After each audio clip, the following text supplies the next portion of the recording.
Once upon a time, in a vast and bustling meadow surrounded by towering trees, there was a tiny village known as Whisker Hollow. This village was home to a community of mice who lived in snug burrows beneath the roots of ancient oak trees. Among them was a small, timid mouse named Milo. Milo had soft gray fur, sparkling black eyes, and the smallest ears in the village. Despite his size, Milo had a heart full of dreams and curiosity. But Milo had one problem: he was afraid of almost everything. From the shadows of fluttering leaves to the distant hoots of owls, his fear kept him from exploring beyond the safety of Whisker Hollow. His fellow mice often teased him, saying, "Milo, the world is not as scary as you think.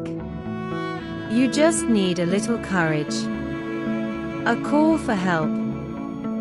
One sunny morning, as the mice were gathering seeds and nuts, a commotion arose near the center of the village. Pippa, the village elder, stood on her hind legs, waving her tail urgently. "Everyone, gather around," she squeaked. "A terrible thing has happened. Our grain supply in the great oak storage has been stolen by a cunning weasel. Without it, we won't survive the coming winter." Gasps and murmurs filled the air. The mice all looked at one another, fear evident in their tiny faces. "We must retrieve our grain," Pippa continued, "but the path to the weasel's lair is dangerous, and the weasel himself is treacherous. Who among us is brave enough to embark on this mission?" The crowd fell silent. No one dared to volunteer. Milo, standing at the back, felt his heart pound. He didn't want to go, but something deep inside whispered, "This is your chance to prove your courage." Milo steps forward. Summoning every ounce of bravery, Milo raised his tiny paw. "I'll go," he said, his voice trembling.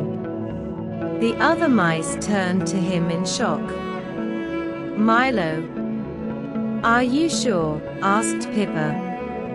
"It's a perilous journey." Milo swallowed hard.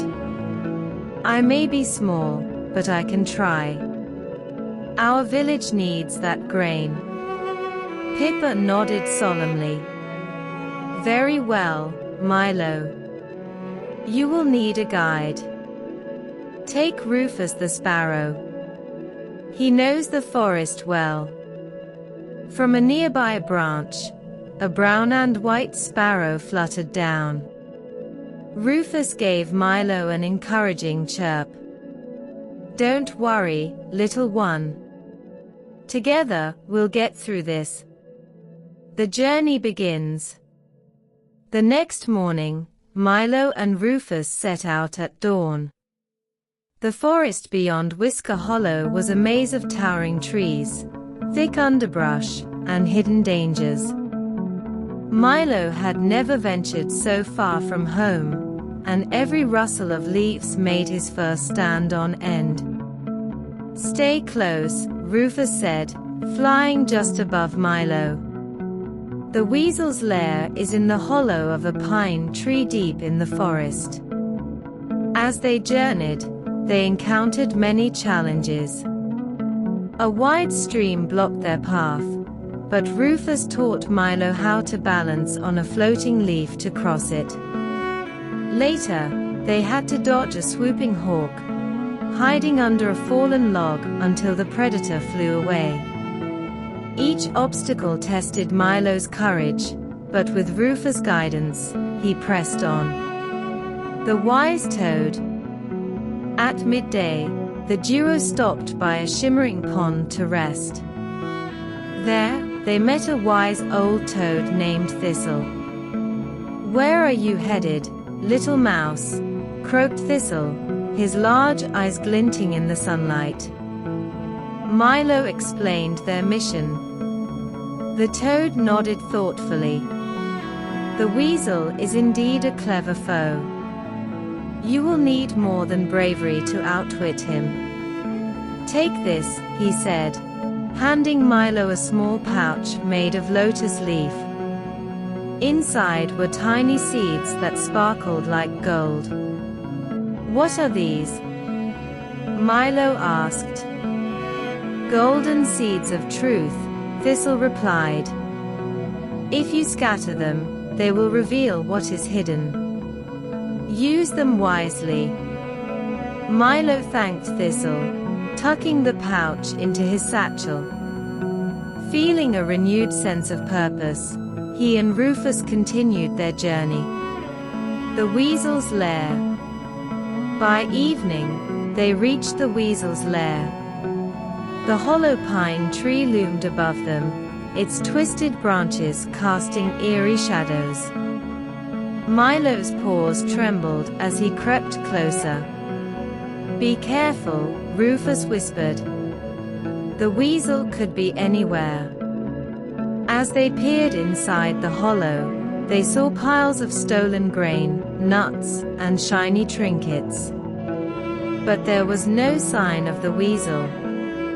Let's take some grain and leave quickly, Rufus suggested. Milo nodded, but as he stepped into the hollow, a deep growl echoed behind them. The weasel had returned. A clever plan. The weasel was a sleek, cunning creature with sharp teeth and piercing yellow eyes. Well, well, he sneered. A little mouse and a bird. What brings you to my home? Milo's heart raced, but he stood his ground. You've taken what belongs to our village. We're here to get it back. The weasel laughed mockingly. And how do you plan to do that? Remembering the golden seeds, Milo reached into his satchel and scattered them across the ground. To the weasel's surprise, the seeds began to glow, revealing hidden traps and weak spots in the lair. What trickery is this? The weasel snarled, momentarily distracted. Taking advantage of the moment, Milo and Rufus worked together. Rufus flew around the weasel's head, distracting him, while Milo darted between the glowing spots, gathering as much grain as he could carry. The weasel lunged, but Milo's small size made him too quick to catch. Finally, Rufus led the weasel on a wild chase outside the lair. When the coast was clear, Milo hurried out with the grain, and Rufus quickly rejoined him. A hero's welcome. Milo and Rufus returned to Whisker Hollow as the first stars began to twinkle in the night sky. The village erupted in cheers as Milo laid the grain before them. Pippa stepped forward, her eyes shining with pride. Milo, you have shown us all the true meaning of bravery. It's not about being fearless, but about facing your fears for the sake of others. From that day on, Milo was no longer seen as the timid mouse. He became a symbol of courage and determination for Whisker Hollow. And though he still felt scared sometimes, Milo knew he could overcome anything with a little bravery and the help of his friends. The end. Thus, the tale of Milo, the brave mouse, became a story passed down through generations, inspiring young mice to face their fears and believe in themselves.